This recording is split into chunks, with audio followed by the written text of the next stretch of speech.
అదే RTV app వార్తల్ని క్షణాల్లో చదివే అవకాశం ఉంటుంది. ఒక న్యూస్ పేపర్, ఒక టెలివిజన్ ఛానల్ మీ చేతుల్లో ఎప్పుడూ ఉంటాయి. దేశంలోనే అత్యున్నతమైనటువంటి నిట్లో సీట్ సాధించాడు, అద్భుతమైనటువంటి ప్రతిభ కనబర్చాడు, మంచి ర్యాంక్ సాధించాడు. ఆ బాబు మార మహేష్, కరీంనగర్ జిల్లా మానకొండ మండలం గంగిపల్లికి చెందినటువంటి విద్యార్థి మహేష్ ఉన్నాడు. మహేష్ అడిగి తెలుసుకుందాం ఏంటి అసలు ఆ చదువుకు అడ్డంకిగా మారింది ఆయన పేదరికం. అది ఎట్టి పరిస్థితుల్లో మారడానికి వీల్లేదని చెప్పి కొంతమంది ముందుకు వచ్చినటువంటి పరిస్థితి, మరి ముందుకు రావాల్సినటువంటి పరిస్థితి ఉంది. ఏంటి అసలు నీ పూర్తి వివరాలు ఏంటి, పరిస్థితి ఏంటి, ఎంత వచ్చింది ర్యాంకు, నీ పేరు, పూర్తి వివరాలు చెప్పు. నా పేరు మార మహేష్ సార్. జేఈ మెయిన్స్ ఎగ్జామ్లో జేఈ మెయిన్స్ పేపర్ 2 బీఆర్క్ ఎగ్జామ్లో all India category rank 17, open rank 453 వచ్చింది. ఎన్ఐటి తిరుచిరపల్లి టాప్ 1 కాలేజ్లో అడ్మిషన్ వచ్చింది. దానికి 5 ఇయర్స్ కోర్స్కి మొత్తం 6 lakhs ఖర్చు అవుతుంది. మా పేరెంట్స్ ఇద్దరు కూడా లేబర్స్. కొంచెం ఇప్పుడు ఆర్థికంగా చాలా కష్టం ఉంది. ఎవరైనా హెల్ప్ చేయగలరని రిక్వెస్ట్. ఫిఫ్త్ టు ఇంటర్మీడియట్ మొత్తం కూడా రెసిడెన్షియల్ స్కూల్లో చదువుకున్నాను.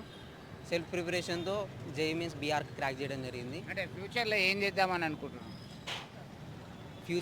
ఫ్యూచర్లో మంచి జాబ్ తెచ్చుకొని బాగా చదువుకొని మంచి జాబ్ తెచ్చుకొని సమాజానికి హెల్ప్ చేస్తా అని అనుకుంటున్నాను. మొత్తం మీద ఆయన చదువుకి పేదరికం అడ్డు కావద్దు అని చెప్పేసి కోరుతున్నటువంటి పరిస్థితి. వాళ్ళ నాన్న ఉన్నారు. మీ పేరేంటి, అసలు ఏం పని చేస్తారు, మీ వానికి అంత మంచి ర్యాంక్ వచ్చింది ఆర్కిటెక్చర్కి సంబంధించి, ఏం కావాలని కోరుతాను? నా పేరు మారశంకర్, గంగిపల్లి గ్రామం. చిన్నప్పటి నుంచి గవర్నమెంట్ స్కూల్లో చదివి సోషల్ వెల్ఫేర్లో ఇంటర్మీడియట్ చదివిండు. నేను దినసరి కూలిని. ఇంతకుముందు అంటే గవర్నమెంట్ స్కూల్లో చదివిండు కాబట్టి పెద్ద ఖర్చులేం కాలేదు.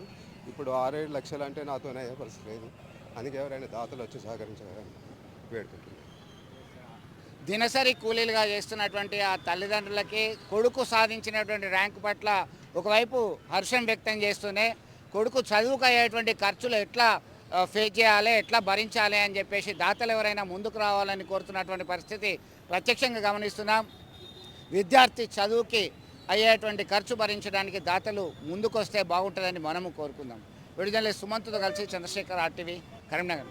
మరిన్ని వీడియోస్ కోసం ఛానల్ ని సబ్స్క్రైబ్ చేయండి. లేటెస్ట్ అప్డేట్స్ కోసం వాట్సాప్ ఛానల్ ని ఫాలో చేయండి. అండ్ లింక్ డిస్క్రిప్షన్ లో ఉంది.